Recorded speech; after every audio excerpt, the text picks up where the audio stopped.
नमस्कार, मैं Omkar Angadi. Smart plus के आज के समाचार में आपका स्वागत। नज़र सबसे पहले आज के सुर्खियों पर। 1 करोड़ की कार, पूर्व मुख्यमंत्री की चर्चा फिर एक बार। जनरल विभाग में बहुरंगी लड़ाई के आसार। केंद्रीय मंत्री नारायण राणे की जमानत पर रिहाई। किसान संगठनों का आंदोलन जारी रहेगा। मतदान के समय में 1 घंटे की वृद्धि। बेलगाम में पिज्जा बस्ट रेस्टोरेंट का उद्घाटन। होटल आदर्शा पैलेस आपके लिए लाए हैं फूड पार्सल और home delivery service, breakfast, lunch और dinner, south Indian, north Indian, tandoori. कोविड-19 के तहत स्वच्छता और सभी नियमों का पालन। आज ही ऑर्डर कीजिए और घर बैठे लजीज खाने का मजा उठाइए। हर पार्सल के साथ 1 mask free. Hotel Adarsha palace, Lingaraj college के सामने, कॉलेज रोड, बेलगावी। फोन 0831 243577 और 8884121718।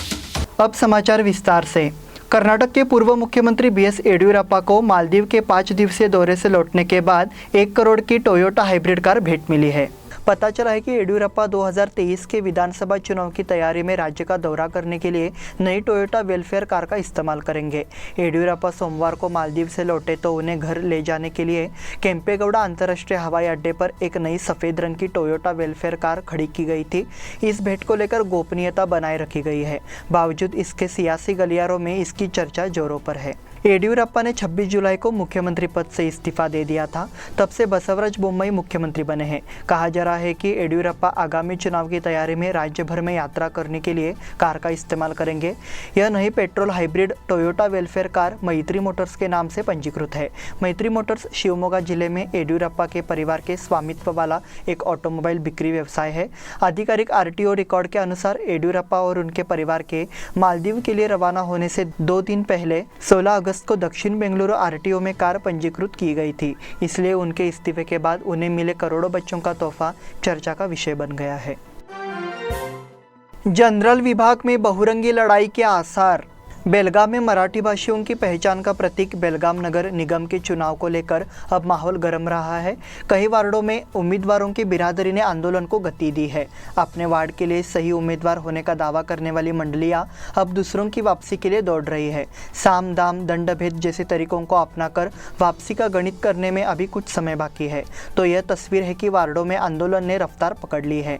अब तक बड़ी संख्या में नामांकन दाखिल किए जा चुके हैं।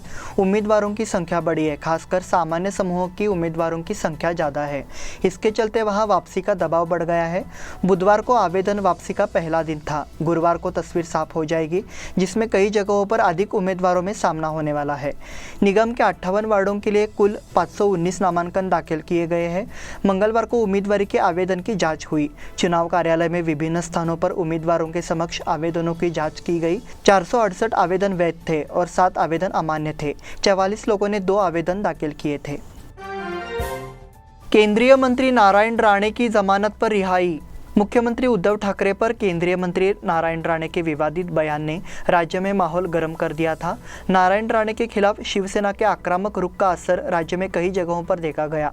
कई जगह शिवसेना BJP नेताओं की मुलाकात हुई। राज्य में कई जगहों पर हुए आंदोलन के सिलसिले में नारायण राणे को आज महाड़ कोर्ट में पेश किया गया। राणे को महाड़ कोर्ट ने जमानत भी दे दी थी। राणे के वकीलों ने तबीयत खराब होने का हवाला देते हुए कोर्ट से जमानत मांगी थी। नारायण राणे को 15,000 रुपये के जाति मुचलके पर जमानत मिली है। समझा जाता है कि कोर्ट ने राणे की ओर से एक लिखित दस्तावेज लिखकर गारंटी दी है कि वह भविष्य में ऐसा बयान कभी नहीं देंगे। हालांकि पुलिस ने राणे के लिए 7 दिन की पुलिस हिरासत की मांग की थी। मुख्यमंत्री उद्धव ठाकरे के खिलाफ नारायण राणे द्वारा किए गए विवादास्पद बयान के कारण पुणे, रायगढ़ और नासिक में पुलिस में कई शिकायतें दर्ज की गई। किसान संगठनों का आंदोलन जारी रहेगा। राज्य सरकार ने किसानों के सवालों की अनदेखी की है, इसलिए किसानों का आंदोलन जारी रहेगा। इस संबंध में आगामी तिथि 31 को तुमकुर में किसानों की व्यापक बैठक होगी। इसमें आंदोलन की अगली दिशा तय की जाएगी। यह जानकारी कर्नाटक राज्य रैयत एसोसिएशन और हसीरू से एसोसिएशन के अध्यक्ष चंद्रशेखर कोडिहल्ली ने एक संवाददाता सम्मेलन में दी। किसानों ने अपने विभिन्न मांगों को लेकर आंदोलन कर सरकार को जगाने की कोशिश की है, लेकिन सरकार अभी भी अपने राजनीतिक मुद्दों पर किसानों पर गंभीरता से ध्यान नहीं देती है। उन्होंने कहा कि वह आंदोलन जारी रखकर सरकार को जगाने का प्रयास करेंगे। इस दौरान एसोसिएशन के पदाधिकारी मौजूद रहे। मतदान के समय में 1 घंटे की वृद्धि। बेलगाम नगर निगम के लिए मतदान का समय 1 घंटा बढ़ा दिया गया है। मतदान 3 सितंबर को सुबह 7 बजे से शाम 5 बजे तक होगा। अब इसे 1 घंटा बढ़ा दिया गया है। यह समय अब सुबह 7 बजे से शाम 6 बजे तक रहेगा।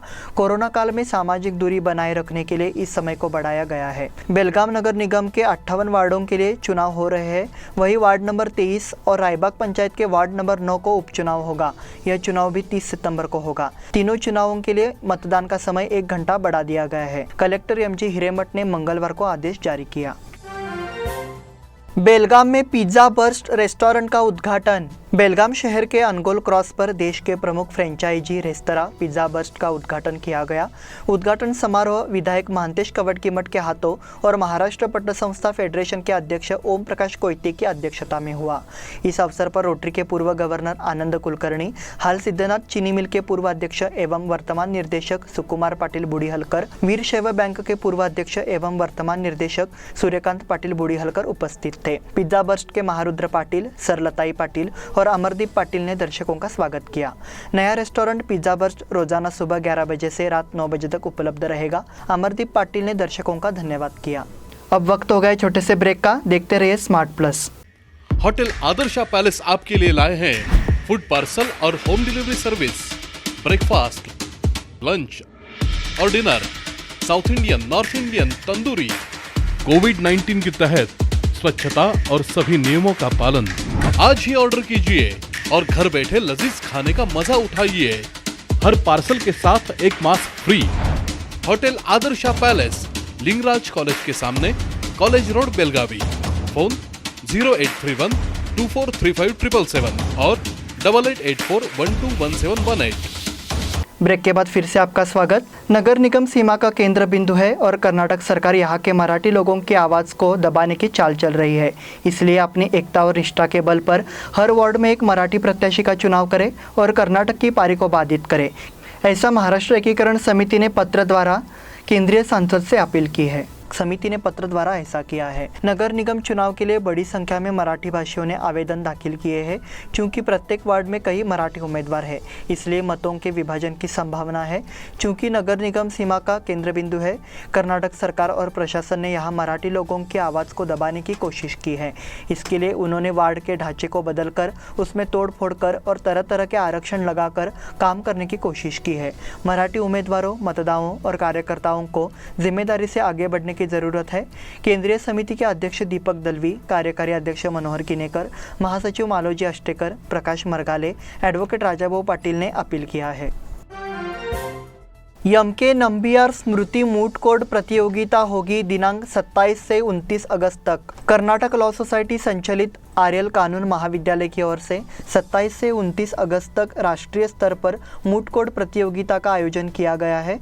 इस प्रतियोगिता में 5 राज्यों के कानून के छात्र भाग लेंगे। ऐसी जानकारी संस्था के चेयरमैन यशवी गणाचारी इन्होंने संवाददाता परिषद में दी। उन्होंने कहा कि यह प्रतियोगिता हर साल भारत के अटॉर्नी जनरल के वेणुगोपाल की पिता की याद में आयोजित की जाती है। इस साल कोरोना के चलते ये प्रतियोगिताएं ऑनलाइन होंगी।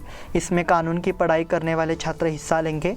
प्रतियोगिता की निगरानी के लिए जाने माने वकील भी मौजूद रहेंगे। इस प्रतियोगिता का उद्घाटन समारोह आयोजित किया गया था। यह 27 तारीख को शाम 5:30 बजे होगा।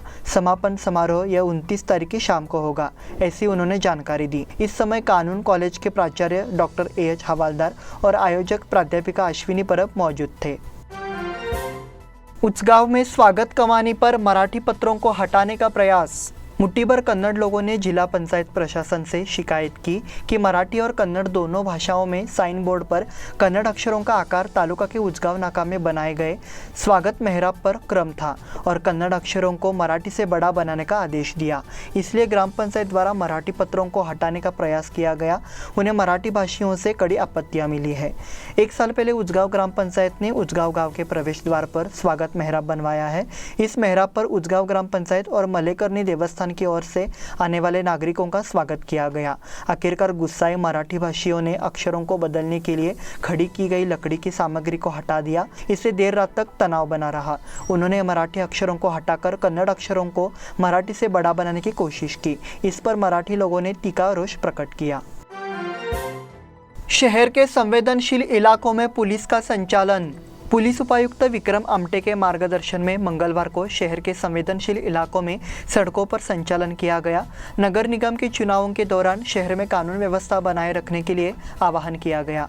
इसके अलावा मतदाताओं से आग्रह किया गया कि वे निर्भीड होकर अपने मताधिकार का प्रयोग करें। बाजार थाने से यातायात शुरू किया गया। जुलूस में मार्केट थाने के पुलिसकर्मी और KSRP के जवान शामिल हुए थे। ACP Sadashiv Kattimani, market police inspector Mallikarjun Tulsigiri भी मौजूद थे। शहर में 46 संवेदनशील इलाके हैं। इस क्षेत्र में भी निकट भविष्य में पुलिस द्वारा सड़क को पक्का किया जाएगा। चवाट गली, दरबार गली, कामत गली, खड़क गली, कसाई गली, जलकर गली, शास्त्री चौक, भिंडी बाजार, शनिवार कोट, खंजर गली, भड़कल गली आदि रास्तों पर यह संचालन चला।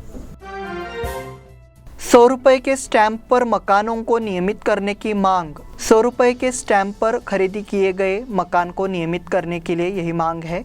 अभय पाटिल ने मुख्यमंत्री बसवराज बोम्मई को संबोधित किया। बोम्मई ने कोशिश करने का वादा किया। मुख्यमंत्री बोम्मई रविवार को हुबली के दौरे पर थे। पाटिल ने कहा कि बेलगाम में हजारों लोगों ने 100 रुपए के टिकटों पर घर खरीदे हैं, इसलिए कोई भी बैंक उन्हें निर्माण के लिए उधार नहीं देता है। अन्य सुविधाएं मिलने में भी बाधा आ रही है। उन्होंने मांग की कि 100 रुपए के स्टैंप पर खरीदे गए मकानों को नियमित किया जाए। मुख्यमंत्री बोम्मई ने आश्वासन दिया कि इसके लिए प्रयास किए जाएंगे। रोजगार हमी योजना, श्रमिकों को जाति के अनुसार मजदूरी का विभाजन। महात्मा गांधी राष्ट्रीय रोजगार गारंटी योजना के तहत श्रमिकों को जाति के आधार पर वेतन दिया जा रहा है। कहा जाता है कि नई विधि पिछले अप्रैल से लागू की गई है। इससे मजदूरों के बीच जाति विभाजन पैदा हो गया है। नतीजतः रोजगार उपलब्ध कराने के सरकार के मुख्य उद्देश्य को दरकिनार कर दिया गया है। अप्रैल से पहले केंद्र सरकार द्वारा रोजगार हमी योजना श्रमिकों का वेतन एक ही खाते में जमा किया जा रहा था। वेतन के लिए अनुदान अब 3 खातों अर्थात अनुसूचित जाति, अनुसूचित जनजाति, सामान्य में दिया जाता है। इसका कारण क्या है यह स्पष्ट नहीं किया गया। मंत्रालय द्वारा ही खोले गए खाते रोजगार हमी योजना के अंतर्गत कार्यरत जॉब कार्ड धारकों का पंजीकरण करते समय केंद्रीय ग्रामीण विकास मंत्रालय द्वारा उनकी जाति का भी उल्लेख किया जाता है। इस कारण से कुछ शिकायतें आ रही है। पैरालंपिक उद्घाटन समारोह में एथलीटों का समानता का संदेश।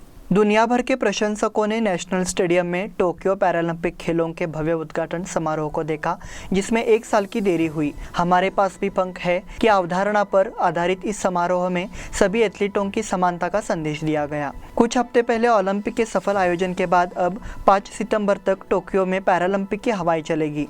जापान के सम्राट नारुहितो, अंतर्राष्ट्रीय पैरालंपिक समिति के अध्यक्ष एंड्रू पार्सन्स ने समारोह में भाग लिया। भारत 2036-2040 ओलंपिक की मेजबानी के लिए उत्सुक। दुनिया भर के देश ओलंपिक की मेजबानी के अधिकार के लिए होड़ में है। अंतर्राष्ट्रीय ओलंपिक समिति ने मंगलवार को कहा कि भारत अब 2036 और 2040 में से किसी एक ओलंपिक की मेजबानी करने का इच्छुक है। कोरोना के कार्यकाल में भी ओलंपिक की सफलतापूर्वक मेजबानी करने के लिए IOC की सराहना की गई है। 2024 से 2032 तक 3 ओलंपिक खेल क्रमशः पेरिस, लॉस एंजल्स और ब्रिस्बेन में आयोजित किए जाएंगे, लेकिन अब से कई देश 2036 और 2040 प्रतियोगिताओं की मेजबानी के लिए आगे आ रहे हैं। पूर्व फुटबॉलर चंद्रशेखर का निधन। पूर्व भारतीय फुटबॉलर चंद्रशेखर मेनन उम्र 85 का मंगलवार को वृद्धावस्था में निधन हो गया। पिछले कुछ महीनों में चंद्रशेखर विभिन्न बीमारियों से पीड़ित थे।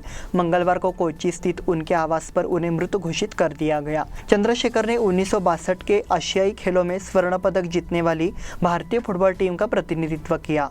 वह 1960 के रोम ओलंपिक में भाग लेने वाली भारतीय टीम के सदस्य थे। उन्होंने 1958 और 1966 के बीच कुल 25 मैचों में भारत का प्रतिनिधित्व किया। उन्होंने 1959 से 1965 तक स्थानीय फुटबॉल में महाराष्ट्र का प्रतिनिधित्व किया। टेक चंदन ने टोक्यो पैरालंपिक में भारतीय टीम की अगुवाई की। टोक्यो पैरालंपिक आज से शुरू हो गया है। उद्घाटन समारोह में कोरोना की पृष्ठभूमि में नियमों का सख्ती से पालन कराया गया। उद्घाटन समारोह में 75 लोगों ने प्रस्तुति दी। दूसरी ओर जमीन खाली थी। कार्यक्रम की शुरुआत जोरदार आतिशबाजी के साथ हुई। सबसे पहले जापान का झंडा फहराया गया और राष्ट्रगान गाया गया। उसके बाद एक के बाद एक दूसरे देशों की टीम मैदान पर आई। विश्व चषक कसौटी श्रृंखला स्पर्धा में भारत अव्वल स्थान पर। WTC के नए सत्र की अंक तालिका में भारतीय टीम शीर्ष पर है। वेस्ट इंडीज की हार से भारतीय टीम को फायदा हुआ और वह 14 अंकों के साथ शीर्ष पर पहुंच गई है। इंग्लैंड 2 अंकों के साथ सूची में सबसे नीचे है। इसी के साथ स्मार्ट प्लस के आज के समाचार समाप्त हुए। धन्यवाद।